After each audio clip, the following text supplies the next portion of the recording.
Body जब receive की थी मैंने, उसमें ऐसा लग नहीं रहा था कि एक्सीडेंट है, क्योंकि एक्सीडेंट में हड्डियां फ्रैक्चर होती हैं लोअर लिम्ब से। इतना तो अकल हमें भी अल्लाह पाक ने दी हुई है। हमें महसूस नहीं हो रहा कि कहीं से गाड़ी ने हिट किया हो।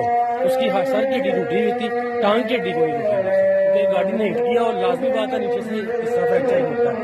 इतनी तो अल्लाह पाक ने कल हमें भी दी हुई है। आपने कितनी बिस्मिल्लाहिर्रहमानिर्रहीम, अस्सलाम वालेकुम नाज़रीन, फरवाज एनबी न्यूज़ के प्लेटफॉर्म से मैं आपका मेज़बान नवाज भुट्टो आपकी खिदमत में हाजिर। नाज़रीन, इमरान खान ने कल एक बार फिर 2 बजे रैली का ऐलान किया है। अब ये इलेक्शन रैली का नाम उसको दिया गया है। अब इसके पीछे का फितना क्या है ये तो अल्लाह ही बेहतर जानता है। ताहम नाज़रीन, यहाँ पर हम आज इमरान खान की रैली पर बात नहीं करेंगे और ना ही हम बात करेंगे कि इमरान खान ने क्या किया या किसने क्या किया, लेकिन आज इम्पोर्टेंट तरीन जो सवालात हैं वो हैं जो पंजाब की निगरान हुकूमत की तरफ से प्रेस कॉन्फ्रेंस की गई और फिर जो इमरान खान की तरफ से प्रेस कॉन्फ्रेंस की गई, यानी मुद्दा है जिले शाह का। और आज जब वो हमें नहीं है तो अपने पीछे कई सवालात छोड़कर गए हैं और उन सवालात का जवाब है कि हम सबको ढूंढना है कानून को, ढूंढना है अदलिया को और ढूंढना है उन इदारों को जिनके कांधों पर इसकी जिम्मेदारी आयद होती है। नाज़रीन, इससे पहले कि मैं उनकी सवालात की तरफ जाऊं जो जिले शाह के हवाले से मेरे जहन में उठते हैं, ताहम सबसे पहले मैं चाहूंगा कि पीटीआई ने फौरी तौर पर एक वार किया है इस्टेब्लिशमेंट पर और बहुत कारी ज़र्ब लगाई है इस्टेब्लिशमेंट पर, और इस वक्त तक मैं उसको मुबैना ही कहूंगा क्योंकि अभी तक वो कंफर्म नहीं है, क्योंकि डीजीसी जो हैं फैसल नसीर, उनकी एक फोन कॉल लीक की गई है जो एसएसपी शायद हैं कोई, उनसे बातचीत कर रहे हैं। तो जो है वो फैसल नसीर की ऑडियो है नहीं है, इसको मैं इसलिए मुबैना कह रहा हूँ कि इसका कोई फ्रांसिक नहीं हुआ है। जरा पहले ये सुन लेते हैं, हम फिर आगे चलते हैं। हेलो, हाँ जी, वालेकुम अस्सलाम, कैसे हो? अल्हम्दुलिल्लाह, अल्हम्दुलिल्लाह। तो क्या रिपोर्ट है अभी? ये मौसम इकट्ठा हो रहा है कि जमान पास के आसपास या नहीं? सर, लोग तो काफी आए हुए हैं और हम उनको खुश करने की कोशिश कर रहे हैं पूरी। तो ब्रिगेडियर साहब ने भी कॉल की थी, पूरा फ्री हैंड दिया हुआ सर। तो उनके नोट्स भी आ गए आपके साथ? जी, उनके काफी सारी नफरी आई हुई है और पूरी सपोर्ट दे रहे हैं। उन लोगों ने फ्री हैंड दिया हुआ है। बस किसी भी तरह से करके आज इसको बाहर निकालना और कोशिश करना, रैली तो ना ही हो सके, इस चीज को हमने रोकना, हर तरह से नाकाम करना है और इसको कोशिश करना है कि जब अगर अवाम में ये निकला ना तो ठीक है सर, थोड़ा अपना तकलीफ खिलाओ, इसको अकेला करो और अकेले करके इसको पकड़ने की कोशिश करना है। हम पूरी जोर के साथ इनको पुश करेंगे। आप छोड़ दें टेंशन, हमें पूरा फ्री हैंड मिल गया और आप देखेंगे हम इनको बताते हैं। मैं भी आपको देख रहा हूँ सर, हम सीसीटीवी कैमरा से आपको पूरी की चीजें देख रहे हैं, चेक कर रहे हैं, लेकिन आपने कोशिश करनी है कि अगर ये बाहर निकलते पहले तो कोशिश करें ये बाहर निकल ही ना पाए। तो अगर निकल आते तो आपने अपने लोगों के थ्रू अफरा तफरी फैलानी है, अफरा तफरी फैला के इसको पकड़ने की कोशिश करनी है। नफरी आज हमारे पास काफी है और हमारे पास स्पेशल टीम्स भी हैं, तो आज इसको कोशिश करने की गिरफ्तार आपका ठीक हो गया सर। हमें इस्लामाबाद से भी पूरी जो है ऑर्डर मिला हुआ है, वो आप टेंशन न लें और आपको कोई टेंशन नहीं पेश आएगी, हम इनको निकलने ही नहीं देंगे बिल्कुल। बस ये काम आज कंप्लीट करो तो इस पे आपको इंशाल्लाह एक अच्छा काम जो उनका प्राइज दें। ठीक है, thank you so much. Hello, अस्सलाम वालेकुम सर। वालेकुम सलाम। ये क्या कर रहे हो आप लोग? इनके आगे लग के क्यों भाग रहे हो आप लोग? सर, वो लोग बहुत ज्यादा हैं और उनके पास डंडे हैं और पूरा वो प्रेशर के साथ आ रहे हैं सर। मारो इनको, 2-4 बंदे मार दो इनके पकड़ के, कोई मसला नहीं है, 2-4 बंदे मार दो इधर। ठीक है सर, बंदे मरेंगे तो हमारे पास कुछ गिरफ्तार हैं सर, गाड़ियों में हैं हम लोग। मारो इनको, मार के फेंको नीचे सड़कों पे, 2-4 बंदे मरेंगे तो फिर ये सारा सीन जो उनका क्रिएट होगा, तभी तो ये इलेक्शन भी पोस्टपोन होंगे और तभी उनके ऊपर से अफसोस आएगा। मारो 2-4 बंदे इनके फटाफट। ठीक हो गया सर, ठीक हो गया, हमारा एक्शन लो सर, एक्शन लो इनके ऊपर। ठीक हो गया सर, ठीक हो गया। नाज़रीन, इस ऑडियो सुनने के बाद बहरहाल फिर भी कई सवाल उठते हैं, लेकिन वो सवाल इसलिए फजूल हैं क्योंकि जब तक किसी चीज़ का फ्रांसिक नहीं हो जाता और जब तक किसी चीज़ की वैलिडिटी हमारे सामने नहीं होती तब तक हम उसको फाइनल नहीं कहेंगे। तो नाज़रीन, आज सबसे पहले मैं आपको थोड़ी सी टाइमलाइन बता देता हूँ। कि टाइमलाइन जो है वो इंतहाई अहमियत रखती है। अब जो पुलिस की तरफ से जो शवाहिद पेश किए गए या जो एविडेंसेस पेश किए गए या जो वीडियो रिकॉर्ड पेश किया गया है, उसके मुताबिक जो पुलिस का कहना है कि हमने जो पीटीआई के कारकुनान को जिनको अरेस्ट किया था उनको 5:58 पर छोड़ दिया था। 5:58 पर उनको हमने छोड़ दिया था। उसके बाद 6:24 पर एक जो गाड़ी है वो अपना जोसेफ कॉलोनी से मीर ब्रिज की तरफ मूव करती है। ये वही ब्लैक विगो है जिसके लिए कहा जा रहा है ये मूव कर रही है मीर ब्रिज की तरफ। 6:25 पर मीर ब्रिज पर हादसा पेश आता है। जब अब आते हैं यहाँ पर कि 5:58 पर जब जिले शाह को छोड़ा गया था तो 6:24 तक यानी 24 और 2 26 मिनट तक जिले शाह क्या पैदल चल रहा था? क्या वो किसी रिक्शा में नहीं बैठ सका या उसने किसी लिफ्ट भी नहीं मांगी और 24 मिनट तक वो पैदल चलता चलता क्या मीर ब्रिज तक पहुंचा? क्या ये वीडियो रिकॉर्ड कहीं पर दस्तयाब नहीं है? तो बहरहाल अब आते हैं जी हादसे पर कि 6:25 पर ब्लैक विगो जो थी उसने आके हिट किया। ये जो ब्लैक विगो थी ये राजा शकील की थी जो पीटीआई से ताल्लुक रखते हैं और जनूबी पंजाब के सदर हैं पीटीआई के। अब वो खुद तो नहीं थे, तहम उनकी गाड़ी उनका स्टाफ चला रहा था, तो उनका स्टाफ भी विगो में बैठकर खाना खाने जाता है। तो नाज़रीन 6:25 पर मीर ब्रिज पर यह हादसा पेश आता है, लेकिन हैरानकुन बात यह है कि हादसा तो दिखाया गया है, हादसे का मकाम भी दिखाया गया है, लेकिन हादसे के मकाम पर कहीं भी खून का एक छींटा मौजूद नहीं है और न ही वो मकाम ऐसा है कि जहां हम समझ सकते हैं कि यहाँ कोई एक्सीडेंट हो सकता है। ना तो वो कोई रोड का बीच है, ना तो वो कोई सर्विस रोड है, ना तो वो कुछ है। ये मकाम क्या है ये समझ से बाहर है, क्योंकि महज एक तस्वीर हमें मिली है, उसकी वीडियो फुटेज हो तो पता लगे।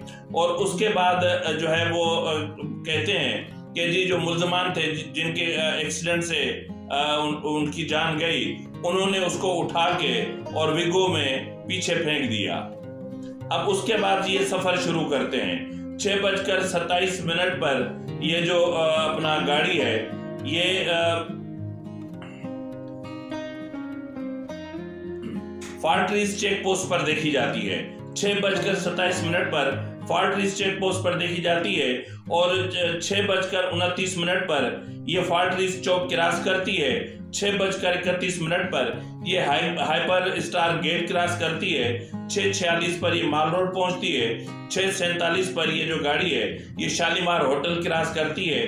6:50 पर जो ये गाड़ी है ये सर्विसेज हॉस्पिटल पहुंचती है और 6:52 पर जिले शाह को सर्विसेज हॉस्पिटल में ईथी के एम्बुलेंस के स्ट्रेचर के जरिए उतार दिया जाता है।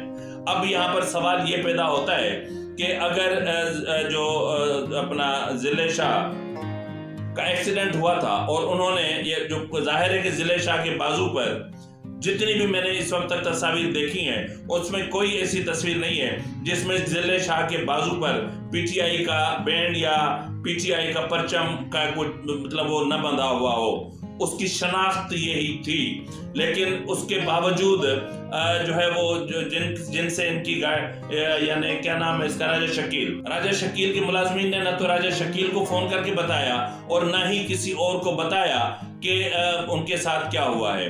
नाज़रीन यहाँ पर मैं आपको हैरानकुन तौर पर बताता चलूं कि 52 मिनट तक जो जिले शाह है वो गाड़ी के पीछे पड़ा हुआ है और पता नहीं तड़पता रहा होगा या फिर उनकी मौत वाकई हो गई होगी, लेकिन जो है वो 52 मिनट तक वो उन्होंने किसी पुलिस को कॉल नहीं की। न तो पुलिस को उन्होंने कॉल की, न तो पुलिस ने जो बंदे गिरफ्तार किए न तो रोजनामचे में उनकी एंट्री हुई, न ही उनको छोड़ने का कोई उनके पास रिकॉर्ड है, न ही गिरफ्तार करने का रिकॉर्ड है। अब सवाल यहाँ पर बहुत सारे पैदा होते हैं। अगर ये महज एक्सीडेंट था तो एक्सीडेंट की सूरत में इतने सारे जख्म जो है वो अब कोई कह रहा है कि 26 हैं, कोई कह रहा है 28 हैं, और कोई कह रहा है इमरान खान ने तो आज हद कर दी, उन्होंने कहा 60 जख्म जो है वो जिले शाह के जिस्म पर मौजूद थे। और दूसरा मसला इसमें यह है कि जैसे ही ये मामला रूनुमा होता है तो जो निगरान हुकूमत है उसकी बदनीयती खुलकर सामने आ जाती है कि वो बिला ताखीर इमरान खान के खिलाफ कत्ल का मुकदमा FIR तक दर्ज कर देते हैं।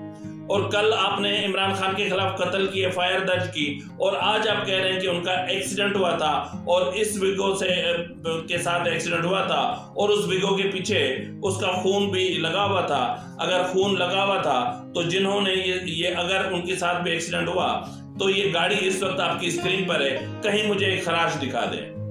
एक्सीडेंट हुआ, मतलब तकरीबन 26 से 28 जख्म आए, उसकी खोपड़ी फट गई, उसका लीवर फट गया, यानी उसका बाजू टूट गया। इतना बड़ा एक्सीडेंट हुआ, गाड़ी में कहीं कोई मुझे एक डेंट तो दिखा दें, एक खराशी दिखा दें, जाए हादसा पर मुझे खून का एक कतरा दिखा दें, कुछ भी नहीं है। लेकिन फिर भी सवाल ये पैदा होता है कि अगर जो है वो ये इनके साथ कोई मामला नहीं हुआ था तो फिर ये इन्होंने राजा शकील को क्यों बताया, राजा शकील को यास्मीन राशिद ने क्यों बुलाया, और यास्मीन राशिद ने इस ड्राइवर को क्यों बुलाया, क्यों सारी सूरत हाल सुनी, और सारी सूरत हाल सुनने के बाद क्यों उसको कहा कि तुम शेव कर लो। नाज़रीन, ये तस्वीर आपके सामने है जिसमें हॉस्पिटल में आप देख सकते हैं कि ये जो ड्राइवर है राजा शकील का वो उसकी दाढ़ी है, लेकिन ये आप एक फुटेज देख लें, इसमें इसकी दाढ़ी नहीं है। जी ਤੁਹਾਡਾ नाम आप भी बताए ना। राजा शकील, आप Umar Farid. Okay, thank you. और उसके बाद फिर जो उनका ऑफिस है, ऑफिस के बेसमेंट में इस विगो को क्यों छुपा दिया गया। इसके बाद अगर हम इन चीजों को दरगुजर भी कर लें तो मुझे कोई ये बता सकता है कि जमान पार्क के बाहर जिले शाह पर PTI के कारकुनान ने मिलकर जो इतना सख्त तशद्दुद किया वो क्या था। वो फुटेज भी इस वक्त आपके सामने है, वो उसको भी आप देख सकते हैं। देखें कि किस तरह बेदर्दी से जिले शाह को मारा जा रहा है, तशद्दुद किया जा रहा है उस पर। और मसला ये है कि अगर ये फैक्ट है कि इमरान खान को तो बड़ी जल्दी होती है कपड़े उतरवाने की ना, बड़ी जल्दी होती है नाजिक आज़ा पर तशद्दुद की। कल का दिन है बेटा, फिर पूछेंगे हम आपसे कि कपड़े उतरना क्या होता है, उल्टा लटकना क्या होता है, और जब वो लगता है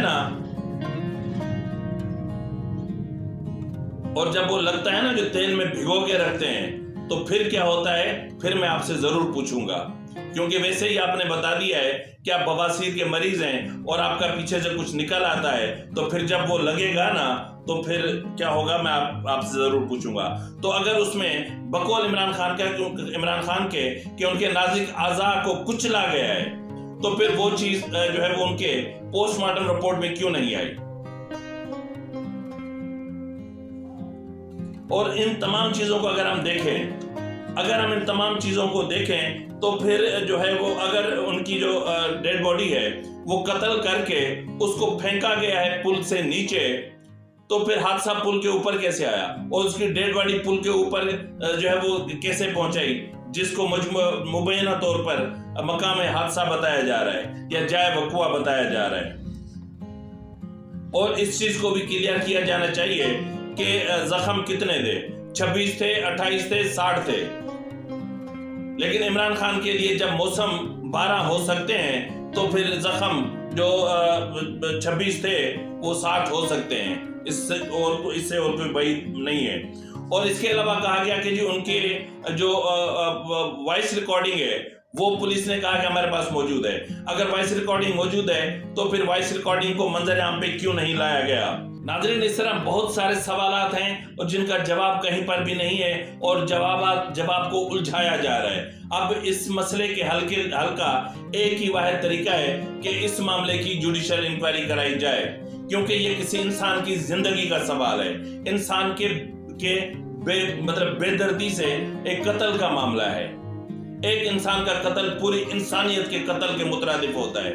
तो इस मामले को इतना हल्का या इतना लाइट न छोड़ा जाए, इस मामले के हवाले से इसको संजीदगी से देखा जाए। और इसके अलावा जो इमरान खान ने आज फिर से एक बयानिया बनाया है, उस बयानिए को अगर मैं मद्देनजर रखूं तो मुझे ऐसा लग रहा है कि कल कुछ हो सकता है, क्योंकि इमरान खान ने आज कहा है कि ये मुझे कत्ल करवाना चाहते हैं, ये मेरी कत्ल का इरादा रखते हैं, और इसके अलावा जो है वो ये कोई धमाका भी करवा सकते हैं, क्योंकि ये इंतखाबात से फरार चाहते हैं। अगर बात अदालत में जाने तक आती है तो तेरा पीछे से सब कुछ निकल जाता है। और वैसे आप जो है रैली की क़यादत करने कल 2 बजे निकल पड़ेंगे। आओ मुजाहिदो, निकलो। अब आपकी जिंदगी को थ्रेट नहीं है, अब आपको डर्टी हैरी से थ्रेट नहीं है, अब आपको बाजवा से थ्रेट नहीं है, अब आपको इसी सूबे की इसी निगरान हुकूमत से थ्रेट नहीं है। मतलब आप जब चाहें वो उस वक्त सही है, जिस वक्त आप चाहें ये गलत है तो गलत है। तो भाई अब कहीं तो खड़े हो जाओ। तो बहरहाल कल आप जो है अल्लाह खैर करे, आप मतलब आप जब सब कुछ कहें तो ठीक है, आप जब सब कुछ कहें खराब तो खराब। तो बहरहाल निकाले रैली करें। इतना याद रखिएगा कि इसके साथ ही आपको ये भी जवाब देना पड़ेगा कि अगर आप रैली निकाल सकते हैं तो फिर अदालतों में क्यों नहीं आ सकते।